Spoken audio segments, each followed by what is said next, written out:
Bersama saya Azlin Arif dalam rentasan berita edisi 1158. Antara paparan utama. 65 tahun merdeka, tiada peguam bela layak untuk Najib. Tak patut menteri kata tengah jalan pun mati. Siapa yang sebenarnya bergantung kepada kleptokrat.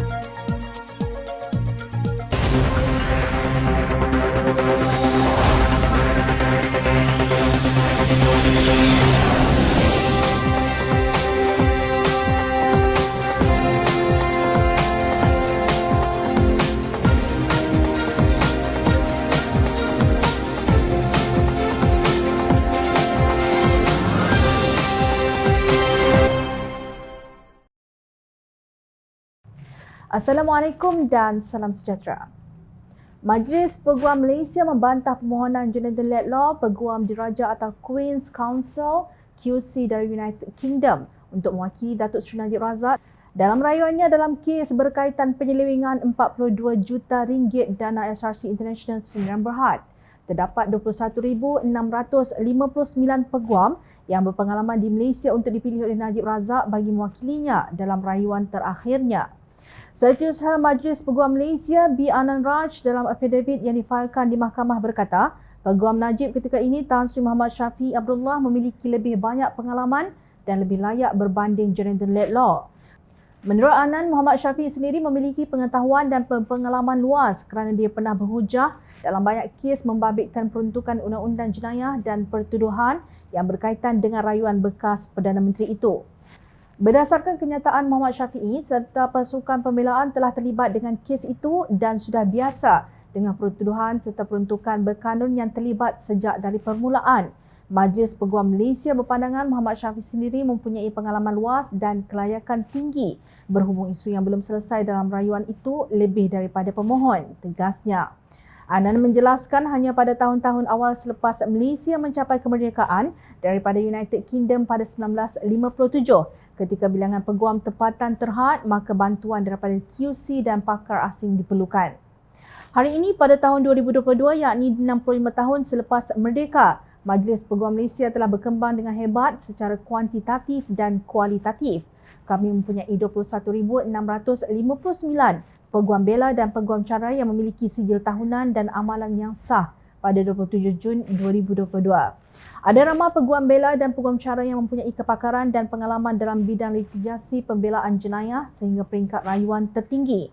Penelitian terhadap kelayakan dan pengalaman pemohon seperti yang dinyatakan dalam affidavit itu menunjukkan beliau adalah QC terkemuka di UK dan mempunyai pengalaman yang pelbagai dan luas dalam pelbagai bidang kuasa. Beliau bagaimanapun tidak mempunyai kelayakan atau pengalaman khas dalam sistem perundangan Malaysia, sistem jenayah Malaysia dan dalam perundangan lain yang berkaitan yang diperlukan untuk rayuan, tegas Anand. Sebelum ini, Timbalan Pendakwa Raya Muhammad Ashraf Adrin Kamarum menerusi affidavitnya membantah permohonan Jonathan Laidlaw untuk mewakili Najib. Muhammad Ashraf berkata Jonathan Laidlaw tidak memiliki kelayakan istimewa maupun mempunyai pengalaman mengendalikan perbicaraan jenayah atau rayuan berhubung Seksyen 23 Akta Suruhanjaya Pencegahan Rasuah Malaysia SPRM 2009. Seksyen 409 Kanun Kesesaan dan Seksyen 4 Akta Pencegahan Pengubahan Wang Haram, Pencegahan Pembiayaan Keganasan dan hasil daripada aktiviti haram. Dakwaan bahawa tiada peguam tempatan dengan kelayakan istimewa atau pengalaman adalah penuh ironi.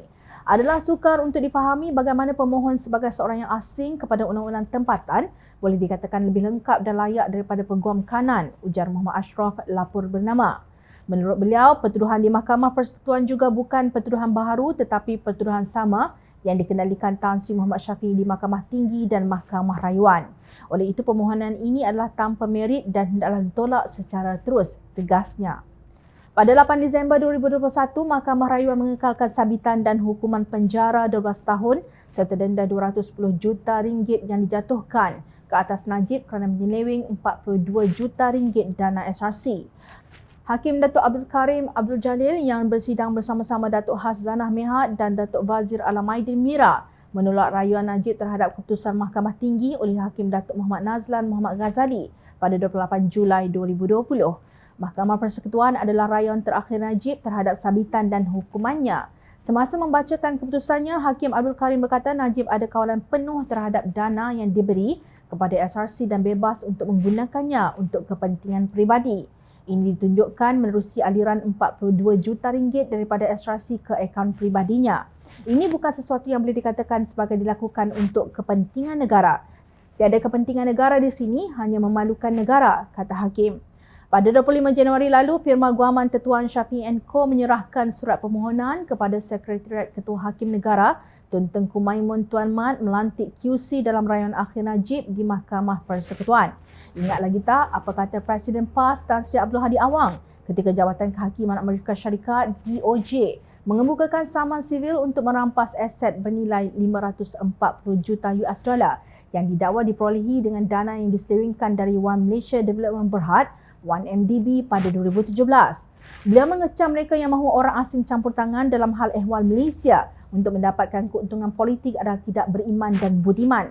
Apapun keputusan isu dalaman kita, biar mahkamah kita sendiri menyelesaikan atau mahkamah rakyat kita menyelesaikannya. Sebodoh-bodoh dan sezalim-zalim dalaman kita, biar kita yang tanggung sendiri dan akhirnya berkat kesabaran pasti sedar dan insaf, katanya. Kita tahu kenyataan Abdul Hadi adalah kenyataan politik yang tidak bersandarkan kepada hujah perundangan. Namun tidakkah mengundang peguam asing untuk mewakili Najib itu sama dengan tindakan peguam Amerika Syarikat mendakwa rakyat Malaysia Roger Ng dan Low Teck Jo yang melanggar undang-undang anti rasuah dan pengubahan wang haram di negara tersebut. Tapi sekarang, mengapa membisu seribu bahasa? Kenyataan Menteri Dalam Negeri Datuk Seri Hamzah Zainuddin bahawa beliau akan menjadi hebat jika dalam meramalkan kematian dalam tahanan adalah mengejutkan dan sama sekali tidak layak untuk seorang Menteri Kanan, kata Pengerusi Biro Undang-Undang DAP, Ramkarpal Singh.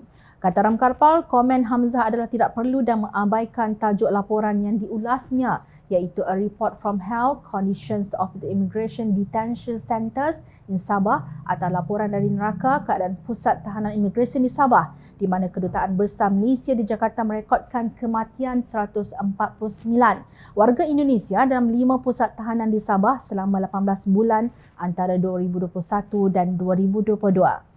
Adakah Hamzah tidak menyedari bahawa intipati kebimbangan dalam laporan tersebut bukanlah mengenai meramalkan kematian di pusat tahanan tetapi mengenai keadaan yang mengerikan di pusat tersebut yang mendorong laporan itu untuk melihat antara lain bahawa disebabkan keadaan yang teruk di pusat tahanan imigresen, tahanan dengan cepat bertukar menjadi pesakit, kata Ahli Parlimen Pakatan Harapan Bukit Gelugor itu dalam satu kenyataan.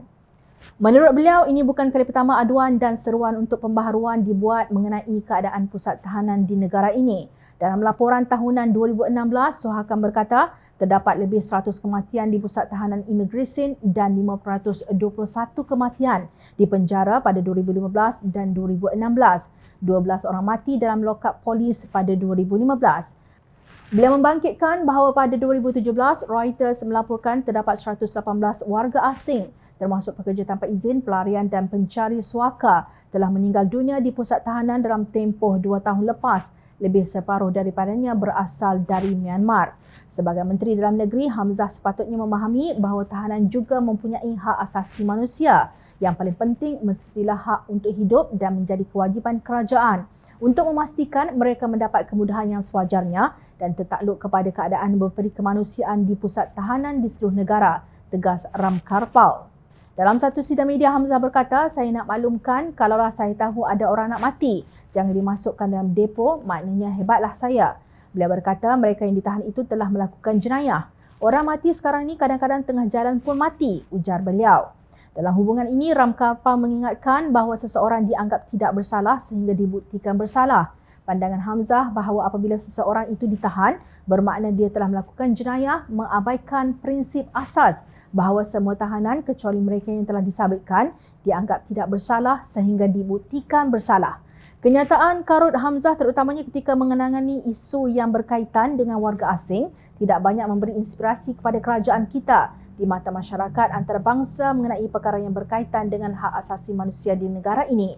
Daripada membuat komen yang tidak masuk akal itu, Hamzah sebaliknya harus menangani kebimbangan yang dibangkitkan dalam laporan tersebut dengan jaminan bahawa kerajaan komited untuk menambah baik keadaan di pusat tahanan di negara ini bagi mengelakkan lebih banyak kematian yang tidak perlu pada masa hadapan, tegas Ramkarpal. Beliau melihat kegagalan Hamzah untuk menangani isu ini hanya akan menyebabkan kerajaan dikecam sebagai tidak berminat untuk melaksanakan pembaharuan yang amat diperlukan dalam isu yang sangat penting ini. Sementara itu, Ketua Biro Undang-Undang AMK Johor Lau Yiliang menggesa agar Menteri Dalam Negeri itu dipecat berhubung kenyataannya mengenai kematian pendatang asing di Pusat Tahanan Imigresen Sabah. Yiliang berkata kerajaan tidak menunjukkan hasrat untuk menyiasat peningkatan kes kematian dalam tahanan imigresen. Jika kerajaan masih ada kepercayaan terhadap hak asasi manusia, saya menyeru Perdana Menteri Datuk Seri Ismail Sabri Yaakob supaya segera memecat Hamzah sebagai Menteri Dalam Negeri. Tubuh Suruhanjaya Siasatan Diraja dan Siasat Keadaan Pusat Tahanan Imigresen aman rasuah yang meluas dalam Jabatan Imigresen dan peningkatan jumlah kematian di Pusat Tahanan Imigresen, kata Yiliang seperti dipetik Malaysia Kini. Pandangan kedua-dua peguam dari Pakatan Harapan ini walaupun melihat daripada sudut yang berbeza tetap relevan untuk dipertimbangkan oleh kerajaan yang dinamakan Keluarga Malaysia ini. Bukan apa, walaupun rakyat Marhain hanyalah pemerhati kepada tindak tanduk kerajaan, mereka tetap terkesan apabila laporan buruk dari luar negara berhubung hak asasi manusia di Malaysia menyebabkan negara ini dikenakan tindakan oleh masyarakat antarabangsa. Buat masa ini, kita sudah nampak kesannya apabila ada syarikat dalam negara didakwa mengamalkan perhambaan moden atau buruh paksa. Janganlah isu kematian di pusat tahanan ini menambah lagi beban yang ditanggung oleh negara dan rakyat Malaysia. Bagaimanapun, Jom Channel tidak nampak Ismail Sabri akan mengambil tindakan terhadap Hamzah. Ini kerana UMNO Barisan Nasional memerlukan bersatu untuk terus kekal di Putrajaya. Ahli Dewan Undangan Negeri Permatang Pasir Muhammad Faiz Fazil menyela kenyataan Timbalan Pengurusi Biro Penerangan Bersatu Dr. Afif Bahardin yang mendesak Datuk Seri Anwar Ibrahim supaya menjelaskan tentang pendedahan Datuk Seri Tajuddin Abdul Rahman berkenaan akuan bersumpah SD yang ditandatangani oleh Ahli Parlimen Kluster Mahkamah baru-baru ini. Menurut Faiz, kenyataan Afif itu sebagai satu tindakan terdesak untuk menutup kesilapan tentang kecurangan langkah Sheraton yang merupakan satu pengkhianatan mandat rakyat dan sistem demokrasi. Isu sokongan SD tersebut umpama satu mimpi kerana sehingga sekarang Anwar Ibrahim tidak pun menjadi Perdana Menteri dan oleh itu sokongan tersebut tidak boleh disahkan sejauh mana keabsahan sokongan tersebut diberikan, ujar Ahli Jawatankuasa Pimpinan Amanah Nasional. Menurut laporan Sinar Harian, Afif berkata pendedahan Tajuddin itu mengesahkan dakwaan dan desas-desus sebelum ini memang wujud pakatan sulit di antara Presiden UMNO, Datuk Seri Ahmad Zahid Hamidi dengan Anwar untuk menjatuhkan Kerajaan Perikatan Nasional pimpinan Tan Sri Mahyadin Mat Yassin. Beliau mendakwa politikus keadilan dan DAP bersikap hipokrit kerana menyelar ahli politik Perikatan Nasional dengan pelbagai panggilan tetapi diam 1000 bahasa apabila terbukti Presiden Keadilan sendiri sanggup menerima sokongan ahli parlimen daripada kluster mahkamah. Apakah yang beliau, yakni Anwar, telah janjikan kepada Ahmad Zahid dan kluster mahkamah bagi memenuhi obsesi patologikalnya untuk bergelar seorang Perdana Menteri? Soalnya seperti dipetik Sinar Harian. Mengulas mengenainya, Faiz berkata yang pasti secara realitinya pelantikan Mahyadin sebagai PM ke-8 selepas langkah Sheraton adalah dengan berpakat dengan Ahmad Zahid yang disokong Datuk Seri Najib Razak. Dr. Afif juga jangan lupa bahawa ketika Datuk Seri Ismail Sabri menjadi PM ke-9, beliau turut disokong Zahid Hamidi dan Najib Razak, ujarnya.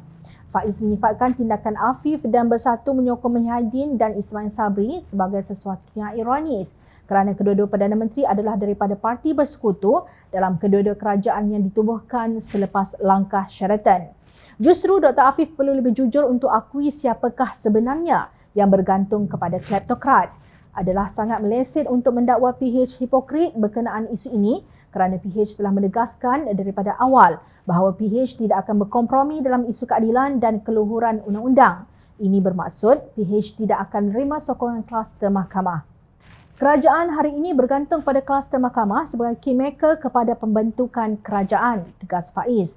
Faiz berkata Anwar Ibrahim mahupun Ismail Sabri tidak mempunyai sokongan majoriti yang mencukupi. 6 orang ahli parlimen yang dikategorikan sebagai kluster mahkamah yang menentukan siapa Perdana Menteri.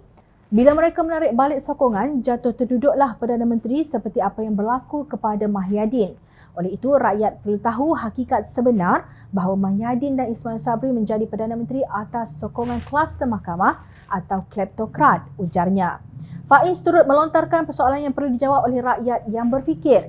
Persoalan jujur, patutkah rakyat menyokong kerajaan yang ditunjangi kleptokrasi atau kluster mahkamah? Jawapannya tentulah tidak patut. Tetapi apabila UMNO dan PAS memeterai piagam kerjasama yang dinamakan Piagam Muafakat Nasional di Himpunan Penyatuan Ummah di Pusat Dagangan Dunia Putra PWTC pada 14 September 2019 yang lalu, maka jelas Sekutu Bersatu itu menyokong gerombolan kleptokrat. Pemimpin-pemimpin UMNO seperti Tan Sri Anwar Musa dilihat sebab dan hampir menitiskan air mata ketika membaca piagam tersebut yang antara lain menggariskan matlamat kerjasama atau ta'awun siasi. Sekeping surat kononnya dilayangkan kepada pimpinan Bersatu menjemput parti itu untuk turut serta dalam Muafakat Nasional. Malah sehingga hari ini Bersatu tidak pernah menegur PAS kerana bermain dua kolam. Perikatan Nasional mahu, Muafakat Nasional pun mahu. Malah pada 17 Mei lalu Mahyadin menegaskan Bersatu tidak akan menghalang mana-mana parti dalam Perikatan Nasional termasuk PAS untuk bekerjasama dengan UMNO. Pada dasarnya kita tidak menghalang mana-mana parti dalam Perikatan Nasional untuk mengambil apa-apa langkah kerana ia berpegang kepada prinsip penyatuan ummah. Kalau dilihat pada sejarah, kita pun pernah hendak sertai Muafakat Nasional dulu, tapi kita ditolak walaupun sudah dijelaskan secara rasmi, katanya. Kejap, maknanya Bersatu pun pernah ingin bersama UMNO dalam Muafakat Nasional, tetapi ditolak. Bukankah UMNO dikuasai oleh segerombolan kluster mahkamah atau kleptokrat? Mengapa pula boleh bagi Bersatu dan sekutunya PAS untuk bekerjasama dengan UMNO yang dikutuk sebagai kluster mahkamah oleh pemimpin mereka tetapi hipokrit kepada keadilan dan DAP apabila muncul dakwaan wujud SD yang turut ditandatangani oleh Ahmad Zahid. Sudah terang lagi bersuluh Bersatu sebenarnya sejak sebelum langkah Sheraton, iaitu ketika merancang untuk menghalang Anwar mengambil alih jawatan Perdana Menteri daripada Tun Dr. Mahathir Mohamad, telah bersekongkol dengan gerombolan kleptokrat. Sejarah tidak berbohong.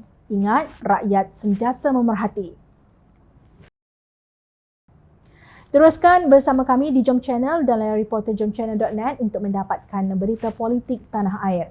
Saya Azrin Arif, terima kasih. Assalamualaikum dan salam sejahtera.